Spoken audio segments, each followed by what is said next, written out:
Hi YouTube! So today I'm going to follow up a little bit from my last video where I unboxed my Deliveroo gear. Now I've been writing for Deliveroo for about 6 weeks, so I'm just going to go through what I think the pros and cons are of delivering for Deliveroo. These are in no order, just kind of random what I've kind of over the last 6 weeks thought that this is more of a con than a pro. So definitely the weather, and this is a pro as well as a con, but first off I'm just going to talk about why it's a con. Riding in snow, ice, rain, wind, it's pretty grim. Like, it's not fun. There's nothing fun about being freezing cold, about dragging your bike through the snow down side streets that haven't been cleared, or even worse, the ice. Definitely not for everyone. That kind of leads into the next thing as well, which is it can be really tiring. Personally, I'm only doing this part-time. I'm doing like 20 to 25 hours a week. If you were doing this full-time, 40 hours, you would have to be so fit. Another thing that I found, which was kind of unexpected, and for me this is a con because I don't really like to spend money, but investing in gear. And you maybe wouldn't have to do this if you were like quite a keen cyclist before you started. I found that I had to really invest in like good waterproof gloves, good waterproof socks, waterproof shoes, and waterproof trousers. These are things I didn't have going into this, and I guess I started probably the worst month of the year, which was in the middle of January, and it was really cold and it was wet and it rained a lot. So you do have to kind of put a little bit of money up front into these items. Obviously you don't have to, you could go out without it, but what I found is that my hands were getting so freezing and so cold that I would stop working, in which case I was actually losing money. So yeah, and then beyond that, I mean bike maintenance as well. Like, I haven't yet had a flat, touch wood, so I haven't had to like replace any of my tire tubes yet. Luckily I do have a replacement if that does happen. Just general bike maintenance I feel like is going to cost you a little bit of money as well. Another con is quiet times of day. Like I said, I'm only working part-time, so I only really go out at night between like 5 and 9, 9:30, 10 if I feel like it. Or I go out during the day just for a couple of hours between 12 and 2 when it's busy. I wouldn't bother as a cyclist anyway going out between the hours of like 3 to 5. I mean, you'll get orders, but they'll be so few and far between. I personally don't think that is worth it. You're not going to make a lot of money that way. You're probably going to be making like below minimum wage. So I usually just come home between the hours of 2 and 5. Because I just see cyclists sitting in the park by the restaurants waiting. And I guess if you didn't live like close to town, you kind of wouldn't really have a choice. It wouldn't be worth like going home and coming back. But for me, it's like 10 minutes like to cycle home, 10-15 minutes to cycle home depending where I am. And then I'll just come back out later. It is not worth it. But then I guess the con is that you're doing a split shift. So that kind of leads into my next con, which is inconsistent work.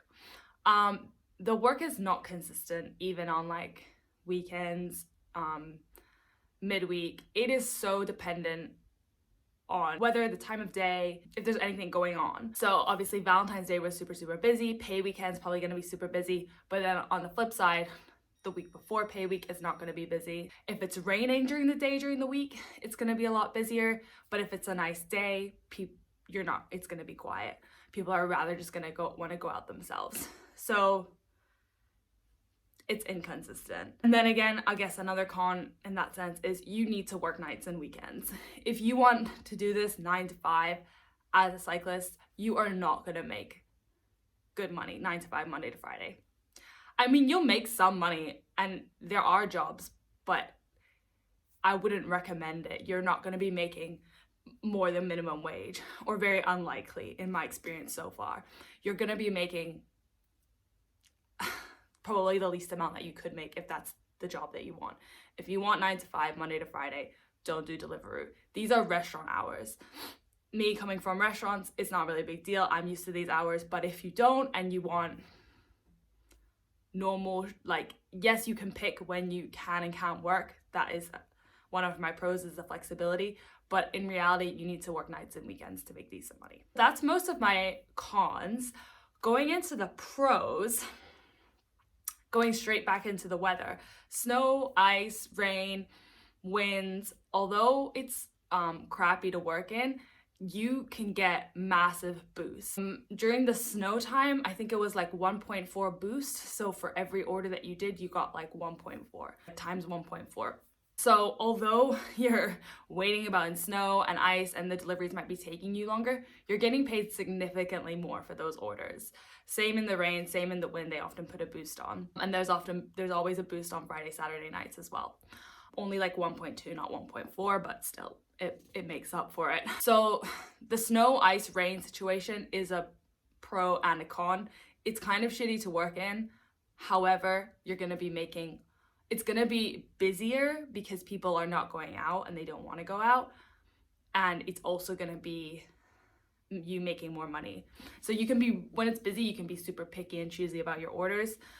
During the snow, I was really just picking orders that were kind of pretty nearby in an area near where I live that I know well, that I knew the streets were going to be okay, because I knew that if I rejected orders that were really far away, I was just going to straight away get another one. So I didn't really need to worry about going far away on streets that I didn't know how they were going to be. The other part, massive pro, flexible working. You can clock in and clock out when you feel like it.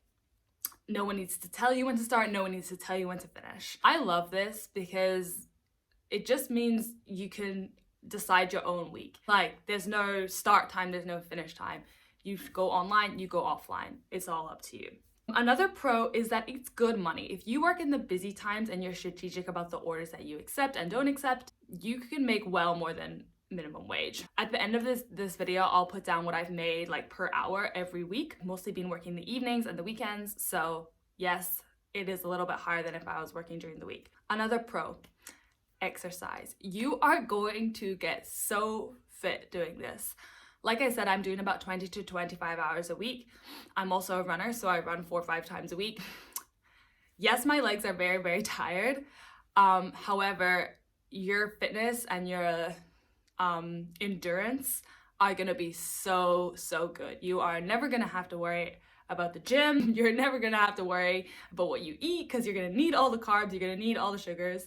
That's a definite pro, it's just essentially getting paid to exercise. 2 more pros, and they kind of linked in together. You are paid weekly with Deliveroo. You're paid every Tuesday for the previous week. So pay is really fast.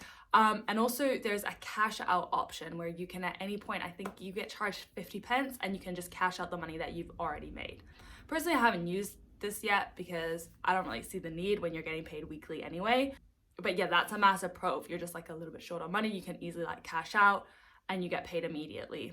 So yeah, these are my overall pros and cons for having worked for Deliveroo for 6 weeks. If you guys would like a tips and tricks video around like how to get more orders or how to make more per hour, I'm happy to do that video. Obviously, I'm still pretty new and I don't know if I'm yet qualified to be giving people tips, but I think I've picked up like a few different things around what to do to make a little bit more money. So just really quickly, for those that are interested, I'll go through what I've made for the past 6 weeks and what that works out to be per hour. So the first week that I worked was the 11th to the 17th of January, and I made £199.57. So that works out to £8.88 per hour, which is pretty much just minimum wage. That was my first week. I worked just over 22 hours that week. That was my first week, so I feel like I was really just working out the kinks. I didn't really know what I was doing. I was pretty much accepting every order. I didn't know how to reject orders, like once you'd accepted them and they gave you a double if one was really far away. So I remember towards the end of that week, I asked one of the other delivery drivers how to do it. That was a good moment. So yeah, that was like my first week kind of figuring stuff out.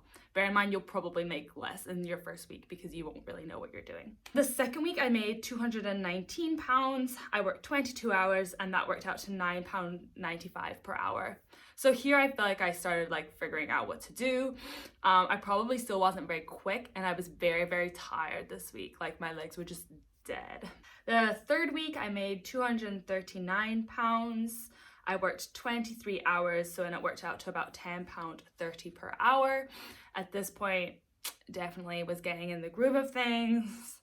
I'm probably building up my fitness as well, which I think is going to be a massive part if you're starting out from not a cycling background. Like I said, I'm a runner, so my endurance is quite high, but yeah, my cycling muscles were not there. And then the 4th week, I made £222 and I only worked 19 hours that week.